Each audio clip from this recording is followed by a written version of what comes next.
ამ შენობაში მალე ისტორიულ გადაწყვეტილებას მიიღებენ. 88 დეპუტატის მიერ ხელმოწერილი საკონსტიტუციო სარჩელი, რომლითაც მართველი გუნდი სამი პოლიტიკური პარტიის არაკონსტიტუციურად გამოცხადებას ითხოვს, უკვე სასამართლოშია. თბილისიდან ბათუმში ის პარლამენტის წარმომადგენელმა ჩაიტანა. სასამართლომ ჯერ სარჩელი უნდა დაარეგისტრიროს, შემდეგ განიხილოს და 9 თვის ვადაში ნაციონალური მოძრაობის, ლელოსა და პარტია ახალის განაჩენი გამოაცხადოს.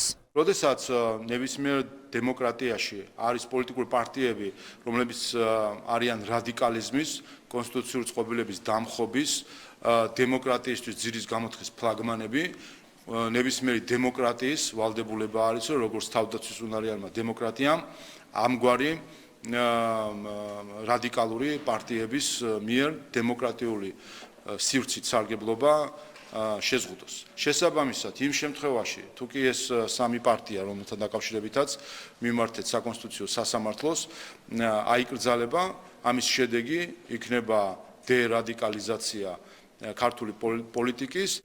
ასაკრძალად გამწესებულ პარტიებში ბრძოლის სხვადასხვა გზას განიხილავენ. ნაციონალური მოძრაობა სტრასბურგით და უცხოელი პარტნიორების გააქტიურებით იმუქრება. ლელოს სტრატეგიას არ ამხელს. პატიმარი გვარამია კი რუსთავის ციხიდან ბათუმის სასამართლოში სიარულს აანონსებს და საკუთარი პარტიის აკრძალვისგან გადარჩენას ქართული ოცნების დაკრძალვით აპირებს. ვინც ჩვენ აკრძალავს, იმათ დავგრძალებთ. ცხადია დავგრძალებთ პოლიტიკურად. აუცილებლად ვაპირებ პროცესში ჩართვას და ციხიდან ბათუმში სიარულს პარტიის და საკუთარი თავის საკონსტიტუციო სასამართლოში წარმოსაჩენად. სამართლებრივად ჩვენ ამ პროცესს ავხედავთ, ეს არის თავიდან ბოლომდე პოლიტიკური რეპრესიის პროცესი. ჩვენ აქტიურად მუშაობთ ქვეყნის გარეთ, რომ შესაბამისი რეაქცია მოყვეს ჩვენი დასავლელი პარტნიორებისგან. ჩვენ ამ სიაში ვიქნებოდით თუ არ ვიქნებოდით, არაფერს არ ნიშნავს ჩვენთვის, რადგან დიქტატურის ფორმალიზებას ნებისმიერ შემთხვევაში ვებრძვით.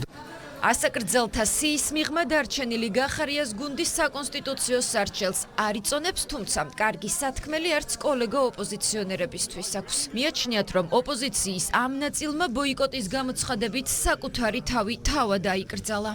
ამ პარტიებმა ფაქტობრივად აი ბოლო 1 წლის განმავლობაში, როდესაც მათი გზა იყო ბოიკოტი, ფაქტობრივად გამოდის, რომ საკუთარი თავი თავად აიგრძალეს. ჩვენ ხედავთ ამ პარტიების პოზიციას, როდესაც ისინი ამბობენ, რომ ამ ქვეყანაში არაფერს გარდა ქუჩისა აზრი არ აქვს ოცნებასთან ბრძოლაში. მართველ გუნდში კი სჯერათ, რომ თუ საკონსტიტუციო სასამართლო მათ სარჩელს დააკმაყოფილებს და კოლექტიურ ნაციონალურ მოძრაობას აკრძალავს, ეს პარტიები არჩევნებში მონაწილეობას ვეღარ მიიღებენ. პოლიტიკური ველი რადიკალიზმისგან გათავისუფლდება და დემოკრატიული პროცესებიც გააჯანსაღდება.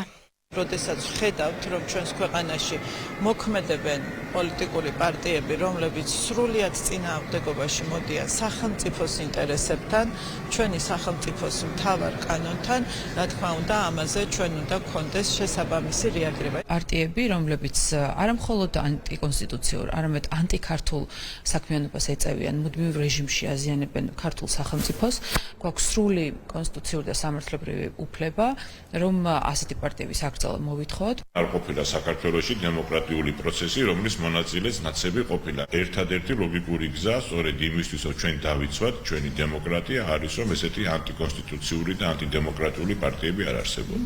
სარჩელი, რომელიც უკვე სასამართლოშია, შესაძლოა ნაციონალური მოძრაობის 25 წლიანი პოლიტიკური ისტორიისა და მისი იდეოლოგიური პარტნიორების პოლიტიკურ დასასრულად იქცეს. საკონსტიტუციო სასამართლო გადაწყვეტილებას საქმის წარმოებაში მიღებიდან 9 თვის ვადაში გამოაცხადებს.